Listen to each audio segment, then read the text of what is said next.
Well, as I say, the breaking news of the night is that Donald Trump's illegal tariffs are gone, thanks to a ruling of the United States Court of International Trade.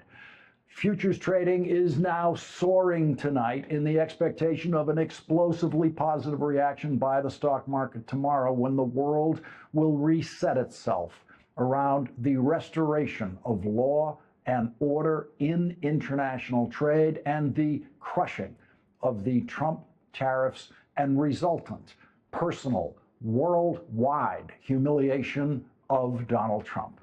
The Trump tariffs were always illegal and unconstitutional, and you heard that on this program every time we covered Donald Trump's comments about tariffs, including very much during the presidential campaign, when the campaign press corps never, ever reported to voters that the Trump proposed tariffs during the campaign were completely illegal and unconstitutional. The campaign press corps never reported to voters that those proposals were constitutionally insane, and the person pronouncing those proposals at those Trump rallies was constitutionally out of his mind, just based on what he was saying about tariffs alone. The campaign press corps completely failed the American voter on this issue, with American voters just discovering tonight from the International Court of Trade just how illegal and unconstitutional the Trump tariffs always have been. The United States Court of International Trade, which has exclusive jurisdiction over cases involving tariff disputes, has ruled unanimously that when it comes to tariffs, Donald Trump does not have, quote, unbounded authority, and the court sets aside the challenged tariffs. The court gave the plaintiffs suing the Trump administration even more than they expected. The plaintiffs include 12 states with Democratic governors who sued, arguing that the Trump tariffs are unconstitutional and illegal, and asked the court for at least a temporary injunction, temporarily blocking the tariffs. But the court went all the way and delivered a full and final ruling in the case, granting what the court calls a summary judgment against Donald Trump and all of his tariffs. So as of this hour tonight, it is no longer legal at any port of entry in the United States for a United States Customs Service to collect a single dollar of Trump tariffs.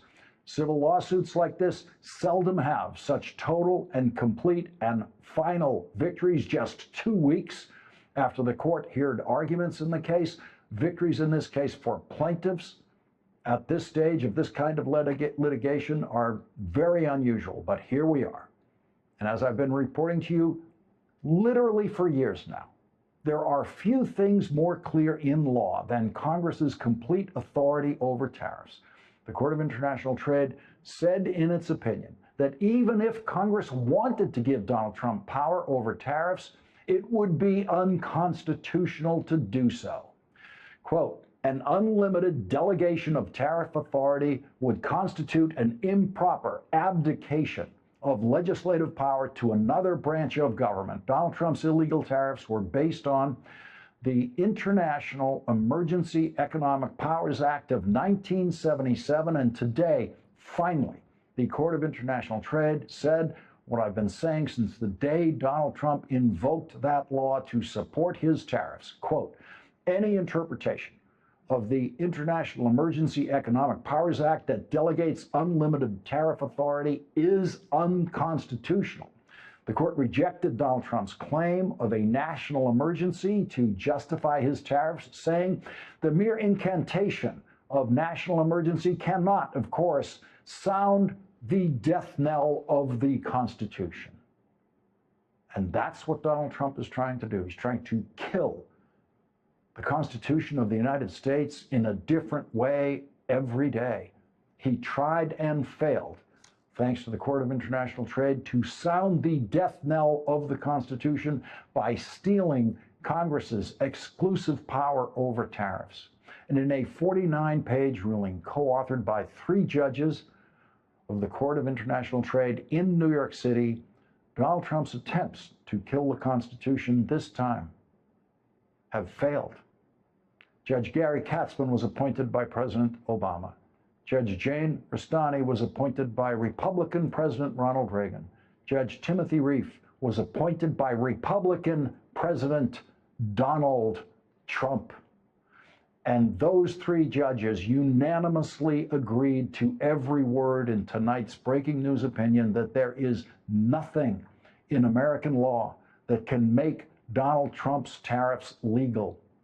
Two sets of plaintiffs brought cases to the Court of International Trade, and in their unanimous opinion tonight, the court said, the question in the two cases before the court is whether the International Emergency Economic Powers Act of 1977 delegates these powers to the president in the form of authority to impose unlimited tariffs on goods from nearly every country in the world. The court does not read the International Emergency Economic Powers Act to confer such unbounded authority and sets aside the challenged tariffs imposed thereunder.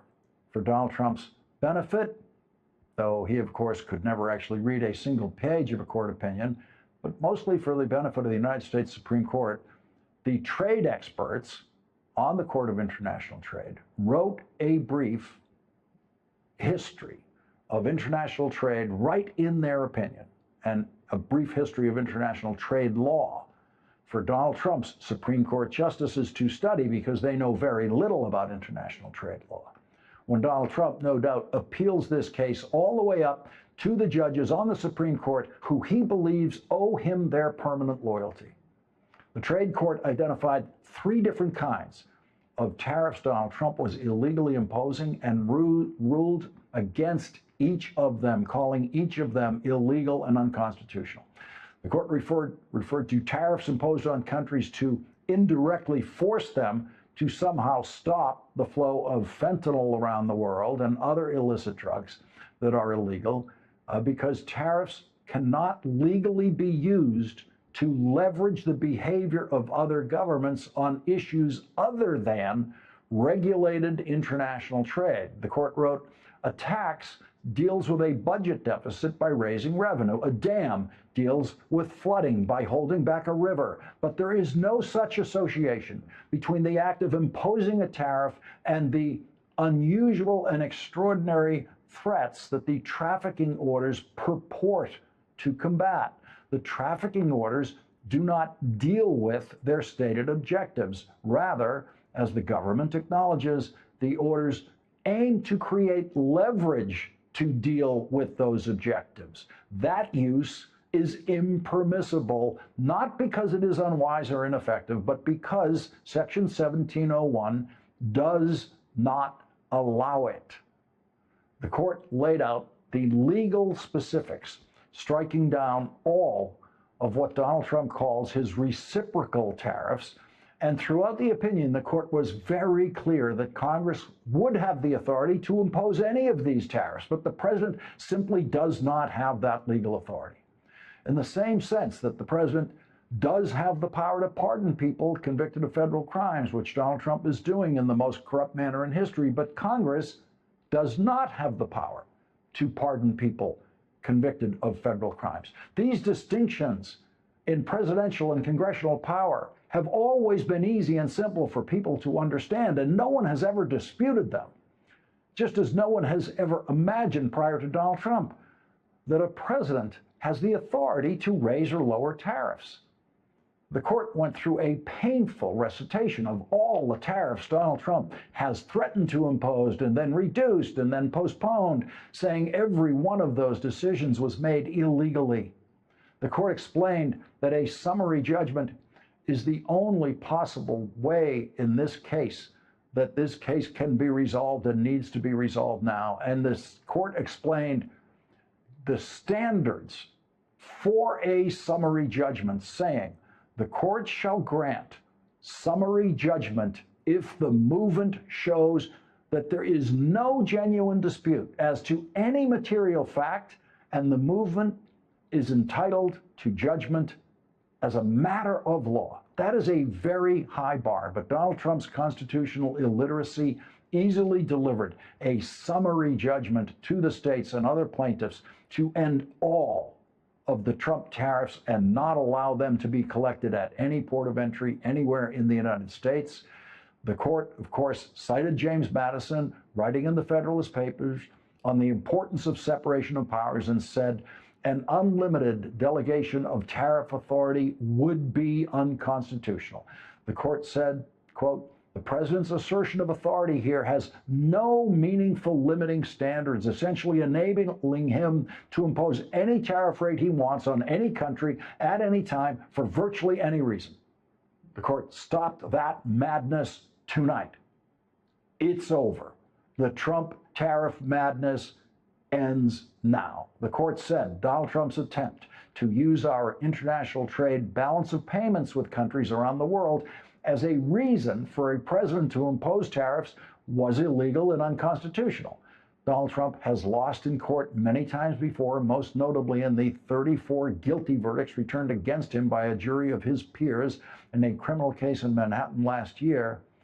And the judgment against Donald Trump by the Court of International Trade will now take its place among those legal cases in which Donald Trump has lost, and lost decisively on every single point that Donald Trump raised in the court.